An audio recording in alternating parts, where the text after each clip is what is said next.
Hi guys and welcome back to Movies That Matter with the Viking, and the new trailer for WandaVision has come out. It came out on Sunday during the Emmys, and we didn't know whether this show that's coming to Disney Plus, centered around Wanda and Vision, Scarlet Witch, was going to come because the Winter Soldier and Falcon show has been delayed, and we've heard that it's not coming out until 2021. So we thought the same might happen with WandaVision, but Marvel have announced that it will in fact come out in 2020. If I was to guess, I'd say around Christmas time, something for all the fans, because there won't be that much content around that time. People will be stuck at home. Christmas time, something to watch. So that's my prediction. But the trailer came out for WandaVision. We didn't really know what this was going to be about. I thought it was a very weird one to greenlit this show about Wanda and Vision, especially since Vision is dead, and especially after what happened in Endgame. But this trailer looks different. Now, I'm probably a big critic of Marvel content. I really am. And I watch the films, I enjoy the films, but I think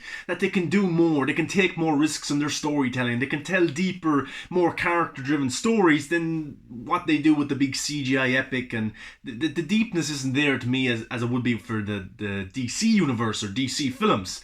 But I still enjoy the films. I still watch the films. And I will say this, that Scarlet Witch isn't a perfect character. She isn't. So when we see her in Age of Ultron, she's kind of a bad person, you know, doing what she needs. She has a resentment towards America, towards people, towards the Avengers, and things like that, you know. So she's not a perfect character. Her and her brother Quicksilver, they join Ultron to fight the Avengers, and then ultimately realizing that they're on the wrong side. And they even show she's got ultimate power. Unbelievable. Probably the strongest Marvel character maybe that they have. And again, Marvel's power kind of dimension is a bit off. You have Hulk, and then he getting beat by the Hulkbuster. Then you have Captain Marvel, and it's kind of all over the place in terms of who has the most power. Like, Vision should have a lot more power in the MCU, and he gets beat up by just goons and stuff like that, so that kind of annoys me as well. But she's very powerful. She showed Iron Man, Tony Stark, all the Avengers dying, and that fucked them up, you know. That showed them what the future could have been. And she's got great power, and it's lucky for the Avengers that she was on their side going forward, because if she was on, say, Thanos' side, it could have been different for people, and the way the movies turned out. But this show, we didn't really know what it was about, and we kind of got images of it, and it kind of had you thinking, what's this going to be about? It looks a bit weird. I love this trailer.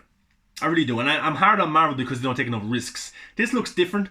It looks new. It looks interesting for the comic book movie genre, even though it's a show. It looks like something that we've never seen. It looks like it's going to be quirky. It looks like it's going to be weird, per se. And it looks like it's going to be just pushing the edges and how far they can actually go with this. Now, I'm looking forward to it. This trailer got me interested. It really did. Scarlet Witch has ultimate power, and maybe after the death of Vision and after Endgame, her mind's not all there, and things start going to kind of to shit for her. And my prediction is that she's kind of making up this kind of false reality of what things could have been like if Vision wasn't killed by Thanos. She wanted him as a husband. She wanted kids. She wanted a suburban life. That's what she had planned. That's what she always wanted, especially probably since she was young, growing up in the environment that she did. She wanted to have the best life she possibly could. And maybe she looked at Vision as the person she fell in love with as something that could have happened, you know, and this is what she's trying to build in her own head, and maybe she's using and mind controlling people to make this false reality a reality, because I'm sure she's going through anxiety, depression over the person that she loved being killed, and then, like, after they beat Thanos, like, she's left with, what do I do now? Like, where do I go with myself? And maybe, like, she's not doing this on purpose, but it's just happening. And so it looks like she kind of has a control of a small community, of a town, and she has this, everyone kind of on her strings. She's living this perfect life, going to parties, dress up, having guests over, and this is what she wanted. But at the end of the day, she's controlling people, and this isn't actually real. None of it's real. She's making it up in her head and using people as puppets for her own happiness.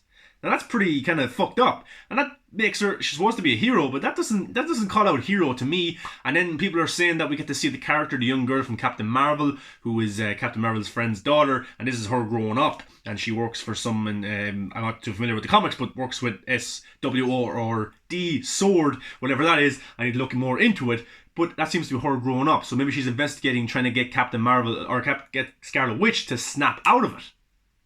pretty interesting, pretty cool. You get to see her kind of flown out of kind of like a bubble or something, or like a dome, and her clothes change and her appearance changed. So maybe she was caught up in this bubble somehow, I don't know, and now she is trying to stop it. But guys, it looks pretty cool. I love Paul Bettany, very cool as Vision. It's a pity that he was killed off. We get to see him come back. I think Kat Dennings has to come back into this as well. She was in Thor 1 and Thor 2. She didn't appear in Thor 3 like Natalie Portman, but she's going to be in it as well. I'm interested what kind of role is she playing in this? Why is she in this? It's got nothing to do with Thor. And we do know that this is going to lead into the multiverse of madness with kind of Doctor Strange 2. Directed by Sam Raimi, his return to the Marvel Universe, and she's going to be in that film as well. So this is going to link into that. And say what you want about Marvel films.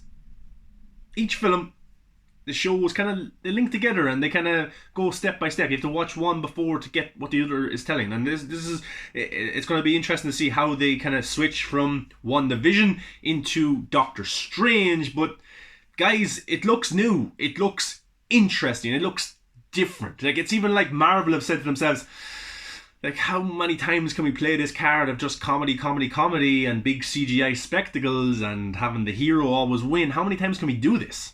Because after a while, our audience is going to get fed up. I don't think they get ultimately fed up, but I think to an extent they probably would. And now, in a world that we're living in, where the box office isn't important anymore, where people going to theaters isn't important, sitting at home and watching Disney Plus is a lot more beneficial for Disney and for Marvel going forward, because you can't go to theaters. So that's why Winter Soldier and Falcon, these are important shows for Disney, and they have to put a lot into it. And it looks like they have put a lot into this. It doesn't look that like ultimately large budget. I know you've only seen a little clip of it, but it doesn't look like it's millions and millions put into it. But they do look like they're high enough budget for us to get us like worthwhile sitting down to watch it. But guys, I can't wait. I'm looking forward to it. You know, Elizabeth Olsen, very good actress. Paul Bettany coming back. You got some side actors there as well. All in all, WandaVision is making up a vision in her mind of this reality that she wanted but she can't have. And ultimately, it's probably turning her into a villain of some sorts to the outside and then controlling these people. That's what my kind of view is. She doesn't know what she's doing. She doesn't realise what she's doing. Maybe step by step, episode by episode, she'll realise that she is falling into madness herself. And then that leads into Doctor Strange. But guys, let me know your thoughts on this trailer. I was really intrigued.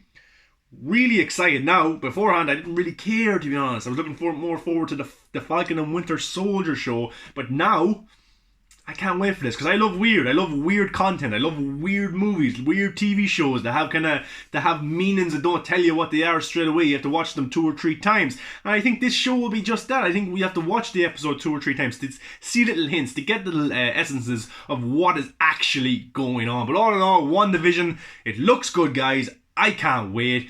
And that's coming from someone who prefers DC content a little bit more, even though I like Marvel as well. But guys, let me know your thoughts on what you think of this trailer for WandaVision. Are you going to watch it? Do you have Disney Plus? Are you going to get Disney Plus to watch it?